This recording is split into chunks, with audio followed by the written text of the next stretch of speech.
Hai, kembali lagi dengan gue Beta Fights, fans Liverpool garis kenyal, Six Time. Kali ini gue bersama dengan Coach Arnan kembali. Sebelumnya kita udah pernah ngobrol banyak waktu itu di bulan Desember ya Coach ya? Awal Desember, ngebahas tentang performa Liverpool yang ditinggal di ya. Kalau teman-teman mau lihat videonya ada di video di atas ini ya, di sebelah kiri, atau nanti di video ada video bersama Coach Arnan. Ya, kita ngobrol tentang pramusim, lalu Community Shield, dan juga Gini ditukar dengan Thiago. Coach, dua pertandingan kemarin melawan Stuttgart dan Schalke. Menurut Coach Arnan seperti apa dua pertandingan pramusim kemarin? Kalau pertandingan musim kemarin sih, kalau saya melihatnya masih belum kelihatan ya sebenarnya ya untuk permainan yang memang levelnya itu belum kelihatan sekali ya. Karena memang itu levelnya memang juga masih pemanasan ya untuk mencapai match fitnessnya para pemain. Juga mengembalikan kebugaran mereka dan juga yang paling penting juga mengembalikan koordinasi mereka di lapangan. Jadi kalau saya sih melihatnya dua match kemarin tuh belum menampilkan ciri khas Liverpool banget ya, masih belum kelihatan sih. Nah, cuman memang khususnya di pertandingan kedua ya, waktu kita melawan Salzburg ya, Salzburg Austria ya. Itu sih yang menjanjikan di situ si Ryan Brewster ya. Itu kalau saya lihat dia cukup menjanjikan, bukan cukup sih, sangat menjanjikan ya kalau saya bilang. Kalau menurut saya sih dia mungkin tipikal seperti Origi tapi lebih luas ya, lebih skillful ya, lebih punya speed gitu ya. Jadi kalau menurut saya sih Brewster ini harusnya, kalau menurut saya pribadi sih ya, harusnya jangan di loan lagi keluar ya, tapi di spot kita ya. Karena dia ini lagi pula kan kemarin waktu dia di loan ke Swansea itu kan dia bagus musim lalu itu kan dia kan tajam ya, gacor. Tajam ya, benar. Nah, menurut saya dia bisa menjadi opsi gitu, maksudnya untuk variasi serangan kalau misalnya kita bisa mentok atau perlu striker yang memang mobile tapi juga eksplosif, saya rasa sih dia bisa menjadi pilihan yang cukup baik gitu ya. Selain Origi tentunya, tapi saya sih lebih prefer ke dia. Nah, kalau menurut saya sih ya itu, dari match kemarin tuh Ryan Brewster ini yang memang menurut saya nilai yang paling kelihatan ya, nilai positifnya ya. Yang salah menurut Coach Arnan itu siapa sih Coach? Ryan Brewster tuh kenapa bisa turun performanya ketika pas di Liverpool dan akhirnya dijual ke Swansea? Itu yang salah tuh dianya yang terlalu cepat puaskah, atau medianya cukup seperti biasa media Inggris pada umumnya? Iya. Sebenarnya sih kalau menurut saya sih Brewster tuh dia di loan kan ke Swansea. Ya itu tipikal pemain muda sih ya Bung ya, masih labil dan memang perlu tempat di mana dia bisa lebih sering tampil. Terus dia membina mentalnya ya, supaya memang dia siap untuk bermain di level yang lebih tinggi. Nah, kalau menurut saya sih si Brewster ini sih kemarin kondisinya seperti itu. Nah, setelah dia di loan ke Swansea kemarin hasilnya cukup baik ya, gacor. Dan menurut saya sih musim sekarang ini harusnya dia bisa menjadi salah satu opsi ya yang di depan kita gitu. Iya, sebenarnya sih permasalahannya sih itu lambung klasik ya, kalau saya mentalnya itu memang belum siap. Cuman karena dia kemarin di loan, diberikan jam terbang lebih banyak, akhirnya dia mentalnya juga otomatis terasah, percaya diri, terus makin matang, ya akhirnya sekarang bisa seperti sekarang sih menurut saya ya. Coach, teman-teman di Twitter kan kemana sempat rame tuh Coach, di Twitter, di Beta Kopac atau di macam-macam akun-akun yang lain Liverpool lainnya.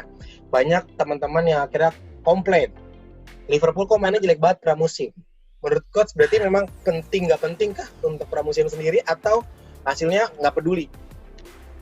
Oke, sebenarnya sih pramusim itu sendiri ya, mungkin teman-teman di Twitter memang saya juga kemarin memperhatikan memang komplain ya, tapi saya sih kalau dari sisi pemain sih saya cuma memberikan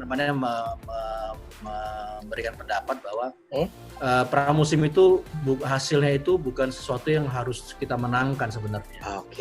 Kalau memang menang bagus, ya. Tapi sebenarnya itu tadi seperti saya bilang tadi di awal itu, tujuan untuk pramusim itu sebenarnya adalah untuk mengembalikan kembali kebugaran pemain, match fitness istilahnya ya, karena dia bisa fisik secara siap, secara mental untuk main game lagi gitu ya, setelah sempat rehat gitu ya. Terus juga koordinasi antar pemain gitu ya, yang mungkin kemarin pas rehat, apalagi kemarin pas juga COVID kemarin sempat terganggu ya, karena kan kita kan udah cukup lama tidak bermain gitu. Iya benar-benar hampir 4 bulan 3 bulan. Iya, betul. Dan juga plus juga koordinasi dengan pemain baru yang bisa jadi pemain baru kita beli atau pemain-pemain muda yang nanti akan diberikan kesempatan gitu ya, kayak itu tadi kayak Ryan Brewster, kayak Nico Williams, seperti yang Martin Pandu. Jadi sebenarnya sih hasil pramusim itu nggak harus selalu menang, karena bukan di situ tujuan kemana, bukan di situ. Karena tujuan kemana itu adalah gimana tim itu dia bisa naik, semakin naik nanti pas di kompetisi sebenarnya dia bisa mencapai kondisi yang memang ideal. Jadi kalau pramusim itu memang dia mainnya jelek atau hasilnya memang nggak sesuai, itu sebenarnya hal yang wajar sih. Tidak perlu, bukan sesuatu yang harus sangat dikhawatirkan. Nah, kan tanggapan lu tadi menurut dari Ryan Brewster, coach. Gimana kalau tanggapan lu dengan Curtis Jones yang sudah mendapatkan nomor punggung 17 dan ibaratnya sama Nico Williams deh untuk anak muda ini yang bisa, karena dari Hover terus Sepp juga ibaratnya masih labil nih. Sedangkan akhirnya tergeser dengan Billy. Tanggapan lu coach untuk 3 pemain muda ini seperti apa dari pramusim terlihat? Kalau pramusim sebenarnya sih kalau Curtis Jones dan Nico Williams sih udah kelihatan dari akhir-akhir kemarin ya, untuk pramusim ya. Mereka udah sering dipercaya ya, udah juga bisa memberikan andil, udah tahu juga mesti seperti apa di lapangan. Jadi menurut saya sih pramusim ini buat mereka hanya pemanasan aja supaya mereka bisa kembali lagi ke match fitness mereka, bisa siap lagi tampil di Liga Inggris gitu ya. Jadi nggak usah khawatir lah kalau Curtis Jones dan juga Nico Williams ya. Terus kalau Ryan Brewster juga saya pikir juga kemarin dia di Swansea juga cukup bagus. Jadi sebenarnya ya pramusim juga dia pemanasan aja sebenarnya. Apalagi kemarin dia bikin 2 gol kan ya, itu sebenarnya suatu nilai plus yang cukup baik buat dia. Jadi berarti tanggapan lu sendiri Ryan Brewster dipertahankan coach? Kalau menurut saya sih ya harusnya dipertahankan dia. Dia bisa jadi opsi yang baik di depan kalau kita lagi mentok gitu ya. Nah itu bisa masukin dia, karena pemain muda juga cenderung biasanya belum terlalu terbaca sih sama lawan. Jadi ya itu bisa nilai tambah juga buat dia. Tuh teman-teman tuh yang kemarin ngoceh-ngoceh di Twitter atau ngoceh-ngoceh di Facebook atau ngoceh dimanapun, pramusim itu bukan hasil yang diutamakan ya coach, tapi lebih gimana kebugaran fisik pemain.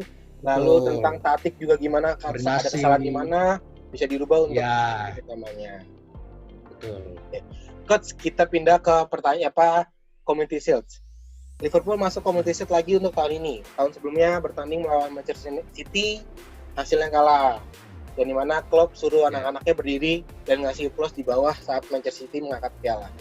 Tanggapan coach menghadapi dengan Liverpool kembali masuk Community Shield tapi sebagai juara Premier League berhadapan dengan Arsenal. Siapa coach?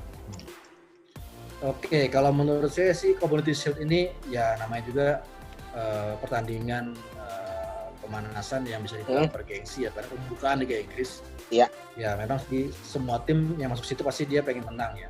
Iya. Cuman ya kan ada joke ya, dimana kalau orang menang competition nggak bakal juara gitu ya. Iya benar. Ya kan benar kan? Benar. Seperti itu. Ya kalau saya sih, saya selalu menganggap Community Shield ini juga bukan sesuatu, walaupun dia memang ada yang diperjuangkan di situ ya, yang juara kan mengangkat piala bentuk kayak shield itu ya benar. Nah, saya pikir sih ini menurut saya menjadi bagian dari pemanasan aja sebenarnya. Jadi ya kita mau menang juga bagus, kalaupun menang kalah pun saya juga nggak akan terlalu bersedih gitu. Kalaupun memang di sini kalah tapi terus jadi juara Liga Inggris sih saya mendingan rela begitu sih. Jadi lebih milih lepaskan Community lebih juara di Premier League. Yes. Betul, saya sih mendingan begitu. Jadi ya sekali lagi kita Community Shield kita akan fight. Memang kita harapkan tim akan fight ya, Klopp dan tim akan fight. Tapi nggak usah terlalu risau juga kalau kita kalah, kalau menurut saya sih. Karena anggap ini bagian dari pemanasan yang nanti kita tujuannya lebih tinggi lagi, lebih besar lagi ke depannya. Tuh penjelasan singkat dari Coach Arnan. Jadi kalau kompetisi ini nggak penting-penting banget, tapi kalau ketika menang ya berarti memang harus dirayakan ya Coach, gitu ya. Iya betul. Coach, kalau menanggapi lawan Arsenal nih, sebelumnya kan Arsenal bangkit lawan Arteta hingga akhirnya nggak salah kalah di pertandingan Premier League di sisa musim kemarin. Kalau kita tidak ngebahas tentang kompetisi deh, tapi menghadapi gimana Arteta yang sekarang nih. dengan formasi yang menurut gua anak mudanya lebih dapat waktu, lebih dapat jam bermain, dan anak-anak dan Aubameyang dan kawan-kawannya lebih percaya diri. Tanggapan coach seperti apa kalau pertandingan melawan Arsenal nanti di luar kompetisi? Memang Arsenal ini memang sejak dipegang Arteta menurut saya progres ya. Walaupun memang belum terlalu stabil, tapi memang progresnya itu cukup baik menurut saya. Arteta sendiri kan dia memang waktu di City juga saya lihat dia belajar banyak ya dari Pep sendiri gitu ya. Jadi itu yang sekarang dia terapin di Arsenal ya. Dan apalagi dia juga mantan pemain, belum terlalu lama juga pensiun, jadi dia cukup tahu kondisi di lapangan seperti apa, dan dia bisa menyeimbangkannya itu dengan kondisi manajemennya dia. Jadi menurut saya sih emang Arsenal di tangan Arteta ini memang baik ya, cukup baik, lawan yang tangguh menurut saya. Apalagi kita kemarin di Piala juga kalah kan. Iya benar. Match kedua. Itu memang membuktikan bahwa memang Arsenal itu di tangan Arteta ini memang progresnya cukup baik. Jadi memang ya mereka kan akan jadi berbahaya. Jangan heran kalau mereka jadi salah satu pesaing kita nanti di Inggris nanti, walaupun di mana mereka juga walaupun mereka udah nggak ada Ozil ya, mesin Ozil masih ada, tapi kan tidak terlalu berperan banyak. Mereka lebih banyak mengandalkan pemain-pemain mudanya sekarang. Dan Aubameyang tentunya. Ya jadi saya pikir memang tetap akan jadi lawan yang berbahaya, dan salah satu lawan yang memang kita harus waspadai nanti. Masuk juga nanti di kompetisi nanti ya, kita harus sangat. Ya itu tanggapan dari Coach Arnan. Coach, kita pindah lagi Coach untuk pertandingan yang dimana dua pemain ini sangat alot, Thiago Alcantara dan Gini Wijnaldum untuk tanda kontrak.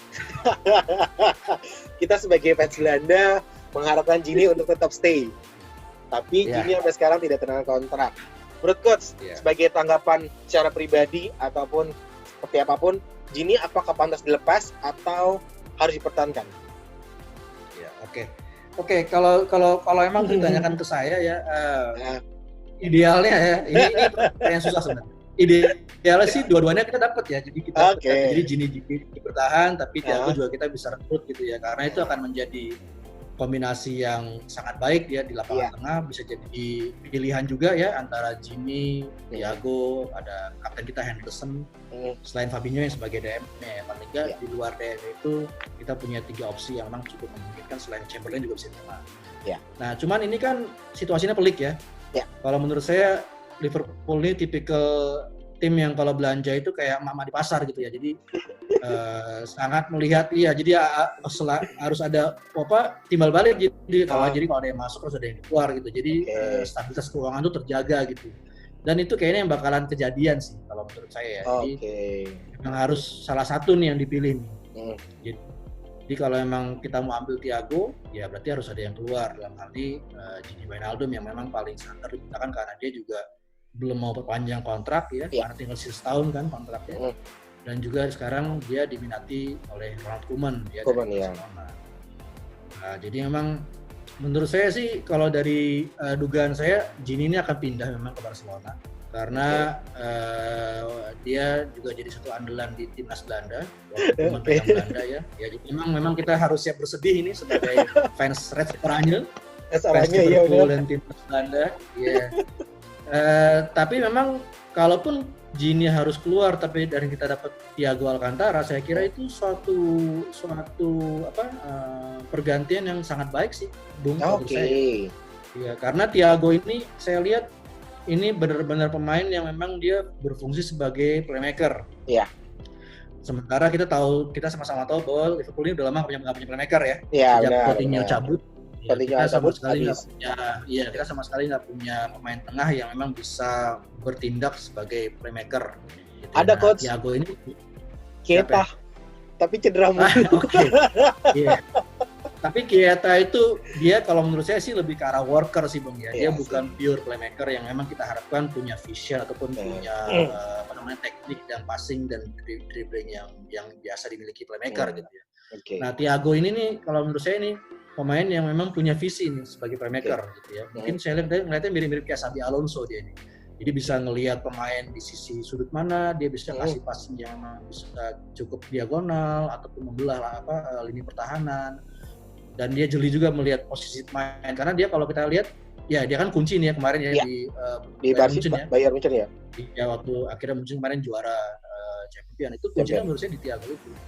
Dan kalau Munchen bisa stabil juga di Liga Jerman, itu juga menurut saya peran Thiago juga. Ini kan dia kan udah lama, 7 tahun ya di Munchen. Iya, udah lama banget dari zaman Barcelona ke iya, itu dari mulai Barca pindah ke sana. Midfieldnya Munchen ini memang dirijennya itu ya dia, dirijen itu dia.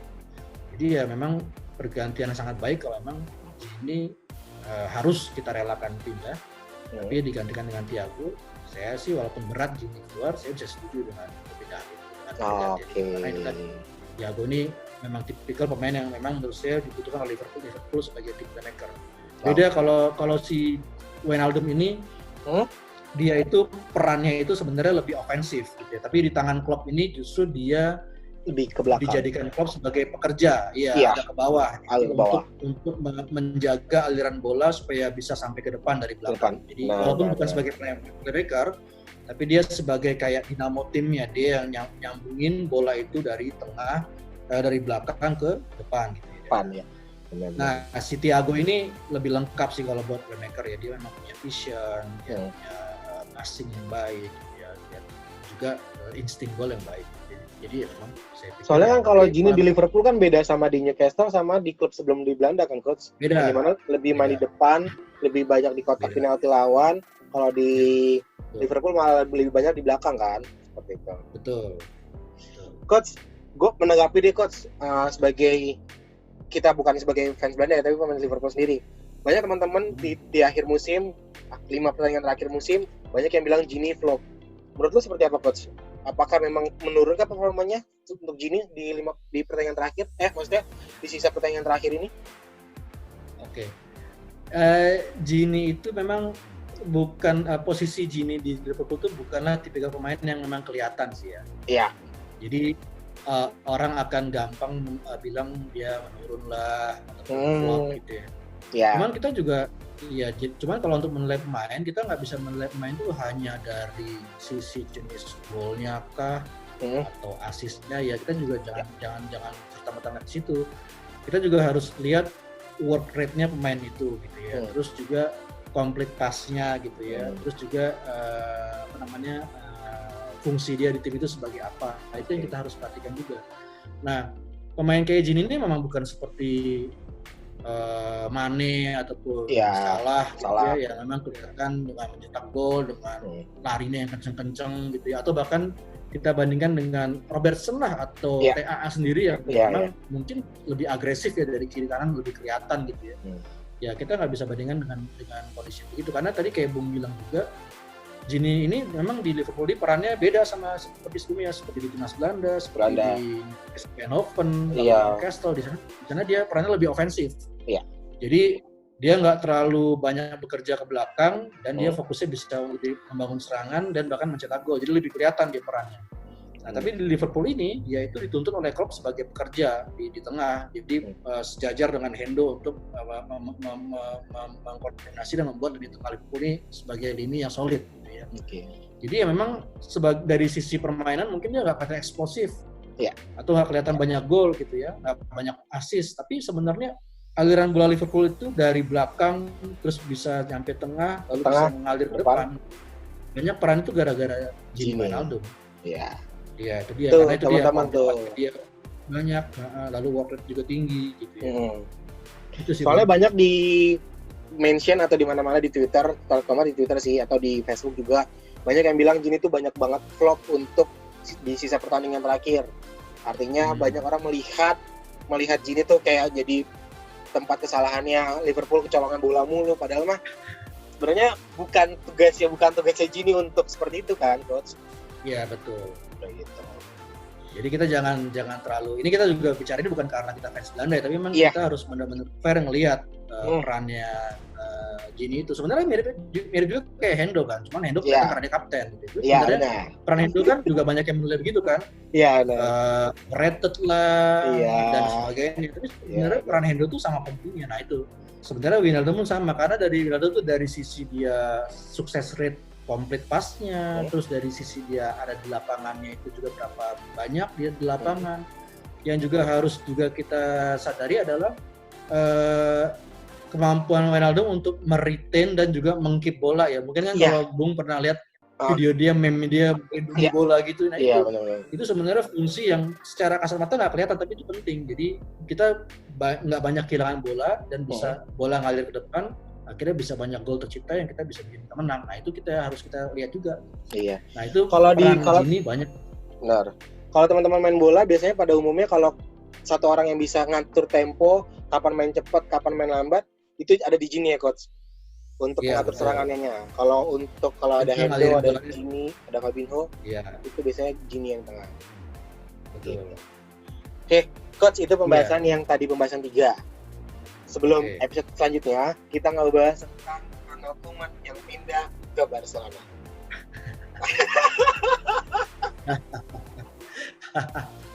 Oke. Ya, coach, kita langsung aja coach untuk pembahasan dari sisi kita sebagai pecinta Belanda untuk Bundesliga. Ronald Koeman akhirnya mengaktifkan klausul untuk pindah ke Barcelona, tim impiannya dia sebagai klub sepak bola, timnya dia untuk akhirnya melatih di Barcelona. Gimana coach tanggapan lo coach sebagai timnas Belanda ketiga? Oke. Sebenarnya sih pindahnya Koeman ini udah kita prediksi ya. Maksudnya saya pribadi juga udah prediksi saya bakal tahu juga bahwa dia karena dia memang dari awal waktu dia melatih Belanda itu dia sudah pernah bilang ya, walaupun mungkin pada saat itu orang nggak banyak perhatiin bahwa dia bilang saya nggak akan menolak kalau Barca datang ke saya. Makanya saya yakin kalau memang Barca datang untuk merekrut Koeman gitu ya, pasti dia akan pindah. Cuman saya nggak mikirnya bakal secepat ini. Gue nggak bakal mikir secepat ini sih, Bung. Ya ini menurut saya ini timing yang terlalu cepat ini, Bung. Karena emang Belanda lagi bagus ya di tangan dia setelah kemarin hancur ya. Nggak lolos 2 kali turnamen besar. Nah, itu yang bisa mengembalikan kondisi ruang ganti dan juga permainan Belanda kembali ke level yang seharusnya itu ya karena Koeman ini. Nah, justru pas Belanda lagi di madu-madunya ini ya, kayak ibarat pengantin gitu ya. Lagi sayang-sayangnya kalau kata orang mah. Iya, mempelai lagi sayang-sayangnya terus pemainnya harus pergi gitu ya. Nah, ini ibaratnya seperti itu sih. Jadi menurut saya memang ya mendadak sih ya, tapi ya kondisinya memang seperti itu. Ya dia pasti kalau Barca datang dia nggak akan menolak dan itu yang akhirnya kejadian. Ya kalau menurut saya sih ini berkah buat Barca ya. Tapi buruk buat timnas Belanda. Iya, tapi buruk buat timnas Belanda betul. Karena akhirnya ini menjadi PR nih buat KNVB dan juga timnas Belanda untuk mencari gantinya itu yang memang paling enggak bisa selevel ya. Oke lah, kita nggak usah ngomong selevel ya. Yang levelnya nggak terlalu jauh dari dia walaupun di bawah. Nah itu tuh sulit dari pelatih yang sekarang gitu. Kira-kira coach 2 nama dari lo, nggak usah banyak-banyak, 2 nama yang pantas untuk menjabat sebagai manajer dari Belanda ke depannya, kira-kira siapa? 2 nama. Oke. Kalau dari gue ini 2 nama yang memang layak menjabat nih ya. Itu ada Peter Bosz ya, itu pelatihnya Bayern Leverkusen ya. Itu dia pernah bagus dulu di Ajax dan dia itu walaupun dia bukan didikan Ajax tapi dia itu mindsetnya itu Cruyff banget ya kalau megang tim itu dia, karena dia selalu mindsetnya menyerang. Itu yang pertama. Lalu yang kedua menurut saya ada Philippe Cocu yang juga kemarin di Derby County juga cukup bagus. Nah itu jadi kalau menurut saya 2 nama itu yang memang paling pantas ya. Tapi sekali lagi ya, 2 nama yang menurut saya pantas ini belum tentu mereka yang available, yang memang tersedia gitu ya buat timnas Belanda untuk direkrut. Masalahnya mereka berdua ini itu kan si Bosz itu baru perpanjang kontrak sama Leverkusen, gaji juga naik kan, jadi saya pikir kecil lah dia kemungkinannya akan pindah ke timnas Belanda sekarang. Cocu pun juga di Derby County juga masih diperlukan di sana dia masih dibutuhkan. Jadi saya kira berat sih kalau 2 orang ini bisa diambil KNVB buat pelatih timnas Belanda. Kalau pemain mantan AC Milan coach? AC Milan siapa nih? Gullit atau Seedorf? Ada 2 nih. Seedorf masuk coach. Maksudnya Seedorf nih? Ya. Kalau Seedorf itu belum ini ya, belum kelihatan mumpuni sebagai pelatih ya, karena dia kemarin melatih tim-tim yang dia pegang sebelumnya itu nggak ada yang bagus kan. Dia terakhir dia pegang Kamerun pun juga nggak bagus gitu, dan durasi dia memegang tim pun nggak lama-lama, jadi ya gitu ya, karena memang dia belum siap sih di posisi manajerial. Padahal kalau kita tahu pemain Belanda sendiri sekarang lagi era emas-emasnya, coach. Dari pemain belakang udah ada 2, bahkan 3 gitu kan. Van Dijk, terus yang di Juve siapa namanya? Juve di Inter. Terus ya, ada di Inter, lalu di Atlanta, Barcelona, Gini, depannya Depay. Semuanya lagi bintang-bintang nih, coach. Sayang banget kalau tidak ada pemegang yang bisa memegang Belanda. Era kemasnya waktu zaman-zaman Robben, Sneijder, Van Persie kan masih dipegang, masih bisa masuk semifinal lah. Final apa kan? Iya. Kira-kira nih coach, di Eropa nanti targetnya berapa besar, coach? Kalau kemarin masih ada Koeman sih ya, saya yakin bisa masuk final tuh nanti Euro tahun depan, bahkan mungkin juara ya. Itu sih saya cukup optimis. Nah, kalau kondisi sekarang nih, ya kita harus lihat dulu nih pelatihnya siapa nih nanti akan megang Belanda. Kabarnya asistennya coach. Kenapa? Kabarnya asisten. Iya, cuman kan dia tuh sementara kan, si Dwight Lodewijks itu kan sementara dia at interim sambil si KNVB mencari pelatih baru. Nah, ini kita mesti lihat dulu nih pelatih barunya siapa, baru nanti kita bisa lihat lebih lanjut nih kira-kira sampai di mana nih prediksinya. Gitu. Kalau kemarin Koeman sih saya optimis kita bisa juara itu. Minimal runner up lah ya kalau Amsong-Amsongnya ya. Tapi kalau sekarang kita harus lihat dulu pelatihnya siapa. Coach, satu pertanyaan, coach. Striker Belanda yang menurut gua biasa aja, tapi kenapa penggila di Eropa? Luuk, gimana tanggapan lu, coach, tentang Luuk? Tentang siapa? Luuk de Jong. Oh, Luuk de Jong, oke. Ya, striker yang bagus di Sevilla, tapi di Newcastle nggak ada apa-apanya. Ya. Sebenarnya sih Luuk de Jong nih kalau menurut saya dari mulai dia di PSV Eindhoven tuh bagus dia, Bung. Dia itu tipikal striker yang bisa jadi goal getter. Terus juga dia striker yang bisa menghubungkan lini tengah dengan lini depan. Jadi mungkin mirip kalau di Liverpool mirip kayak Firmino dia. Dia tuh buat false nine dan buat linking play itu bagus. Nah, ya memang sih dia kalau di level mungkin di level timnas ya, karena di timnas sendiri dia kegeser sama Memphis ya, sama Depay ya. Nah, memang secara skill, secara eksplosivitas, secara fisik tuh Depay lebih oke gitu ya, karena memang Depay ini juga dia bisa bermain sebagai false nine juga sama seperti si Luuk de Jong. Nah, biasanya Luuk de Jong di timnas kan jadi pemain pengganti ya. Iya, benar. Kalau memang ada. Nah, di Sevilla pun juga kemarin kita lihat di Sevilla kan juga kan masuk sebagai pemain pengganti ya. Iya, benar. Nah, di Sevilla ini pengganti, tapi di final dia starter. Iya, final dia starter betul. Nah, jadi memang saya nggak heran sih kalau si Luuk ini memang bagus dia, tapi karena emang sebenarnya dia memang striker bagus. Itu tadi dia bisa jadi goal getter, terus dia juga cerdik dalam menempatkan posisi dia antara lini tengah dan lini depan. Jadi emang striker yang baik kalau menurut saya cukup bagus. Nah, kalau menurut sendiri untuk gak usah jauh-jauh deh coach, kita kalau pemain belakang, tengah, depan itu udah mumpuni. Kalau kiper coach, kepercayaan diri kan sempat hilang nih. Kiper dari timnas Belanda yang harusnya menjadi kiper nomor 1 di Barca, tapi akhirnya terbuang. Iya. Kira-kira menurut kalau seperti apa untuk kiper? Kalau kiper Belanda memang yang paling bagus masih Jasper Cillessen sih ya. Sebenarnya sih kalau menurut saya dia waktu kemarin ke Barca itu juga dia tahu dia bakalan jadi pilihan kedua karena di situ ada Ter Stegen kan.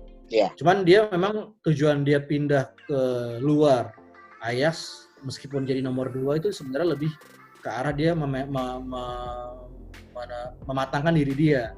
Dan memang waktu di Barca pun dia juga bukan jadi pemain yang benar-benar terpinggirkan sih, karena kan untuk level cup kan dia masih main tuh. Masih main ya benar. Real Rey dia masih main dan image dia di fans Barca pun bagus. Fans Barca pun banyak yang respect sama dia. Dan emang dia pindah ke pindah ke Valencia kan memang lebih karena mencari jam terbang, karena menurut dia Iya. sudah saatnya dia sekarang lebih banyak main gitu daripada dia jadi sekedar backup aja gitu. Oke. Dan emang menurut saya sih untuk Belanda sih masih dia yang paling bagus sih untuk kiper ya. Masih bagus. Memang ada pemain lain kayak Bizot gitu ya dari AZ, Bizot ya. tapi menurut saya belum menyamai levelnya dia ya. Berarti kiper kedua masih kalau tim kur. Iya, makanya kalau Bung lihat tuh di nama-nama terakhir yang masuk ke timnas buat Nations League September nanti, ya kiper itu masih dia. Terus ada Bizot dari AZ sama ya itu Tim Krul yang dari Norwich ya. Norwich dia ya. Akhirnya kembali balik ke timnas. Karena emang kalau menurut saya Tim Krul kemarin di Norwich juga lumayan bagus ya. Bagus kok, bagus. Jadi, bikin susah ya, Liverpool kemarin kan, Coach? Iya. Bikin susah Liverpool. Ya, jadi emang dia masih layak buat dipanggil lagi sih dengan penampilan yang terakhir. Ya, itu dia obrolan gue bersama dengan Coach Arnan ngebahas tentang Liverpool di segmen pertama, dan segmen kedua membahas tentang tim kesayangan kita, Belanda, timnas Belanda, yang dimana ditinggal oleh pelatih kesayangan kita. Tinggal oleh Kuman, semoga harapannya tetap berada di masuk masuk semifinal, boleh lah Coach ya? Iya. Masuk semifinal tapi ya. Kita ini ya, Bung nggak mau prediksi siapa kira-kira pelatih Belanda nih yang bakal paling mungkin. Gua masih belum siap, tinggal Kuman sebenarnya Coach. Kalau dari sisi kemungkinan nih Bung, kalau menurut saya ini nanti yang akan jadi pelatih Van de Boer. Oh, Van de Boer. Iya. Karena dia yang paling available sekarang, karena ya memang sih dia pun di klub pun selain di Ajax ya, reputasi dia setelah dari Ajax tuh memang nggak bagus. Crystal Palace, Inter Milan, terus terakhir di Atlanta United dia di Amerika ya, walaupun bagus tahun kemarin waktu di awal join. Akhirnya kemarin dia dipecat karena Atlanta United timnya dia waktu itu di MLS dari 4 kali main 3 kali kalah. Ya. Cuman ya itu dia dari sisi ketersediaan ya sekarang ini yang memang available itu dia. Dia atau Van Hal, tapi kayaknya kalau Van Hal saya kecil kemungkinan sih ya, karena dari sisi umur dan juga kayaknya KNVB lebih ke arah pelatih yang memang permajaan ya, regenerasi kayaknya sih Van de Boer. Tapi Van Hal sendiri sebenarnya masih mau ngelatih atau memang udah nggak sama sekali, Coach? Masih. Jadi kalau Van Hal sendiri sebenarnya untuk timnas Belanda dia masih terbuka pintunya. Jadi sebenarnya sih memang kalau secara logika atau secara nalar sih memang lebih baik Van Hal yang pegang lagi ya, karena Van Hal kan jam terbang udah tinggi, terus dia bisa menyesuaikan strategi tim dengan materi pemain yang ada. Gitu. Ada, benar. Ya, cuman itu tadi kalau saya sih melihatnya kayaknya Van de Boer nih Bung kayaknya sih. Ya moga-moga kalau dia jadi pelatih ya baik lah ya, semoga bagus lah jalannya. Ya semoga lah Coach, setidaknya tinggal menerusin apa yang Kuman sudah buat kan Coach. Soalnya materinya sudah ada, sama,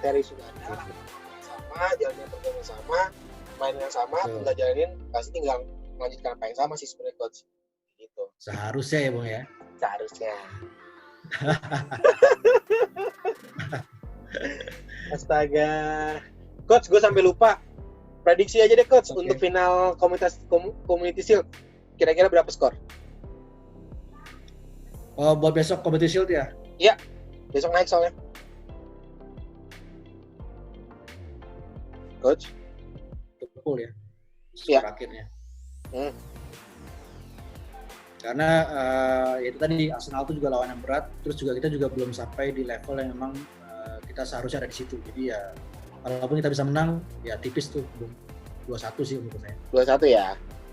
Oke, teman-teman kalau teman-teman mau jawab hadiah pulsa 50.000, jawab di kolom komentar berapa prediksi skor kalian. Kalau jawabannya benar, nanti akan dipilih. Kalau jawabannya banyak benar, akan dipilih melalui aplikasi random. Itu aja, semoga good luck ya. Oke, Coach. Thank you banyak buat obrolan serunya untuk pembahasan di segmen pertama tentang Liverpool dan segmen kedua tentang timnas Belanda. Sehat-sehat Coach. Sampai ketemu lagi Coach. Dan jangan lupa untuk teman-teman semua yang sudah nonton video ini, like dan share untuk video ini, dan jangan lupa klik tombol subscribe video ini untuk channelnya makin berkembang. Thank you Coach.